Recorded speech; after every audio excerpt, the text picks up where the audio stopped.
mindset. So if we have the right person with the right mindset, then we're able to work with them extremely easily because we can show them it can be quite different. And the very issue that's causing thousands of young teachers to quit teaching within 5 years doesn't need to happen if their experience is positive and not stressful as it's happening in many countries. And what I want those great teachers to do is to think more aloud, because it's not what teachers do that matters, it's how they think about what they do. So what are the thinking processes that underlie these great teachers? What are the ways in which they think? As far as we know, all there is inside your head is neural networks, vast neural networks.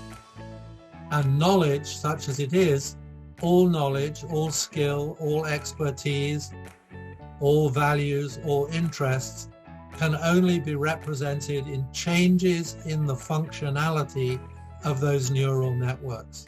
Jo diria que, sobretot, la tecnologia a l'escola ha d'estar al servei de. És un tema d'estar al servei de, no?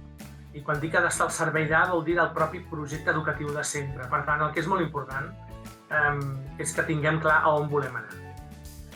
Nos parece importante que el educador pueda vivir en sí mismo la experiencia que luego va a transmitir al estudiante. Que si les estamos presentando una estrategia, la pueda vivir, la pueda reflexionar y pueda en esa reflexión irla conectando con otras formaciones que ha tenido. Entonces es una formación estratégica en cómo va presentándose.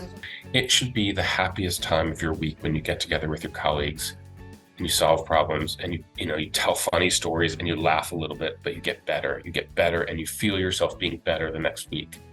You walk into classroom on Monday and you're like, that worked.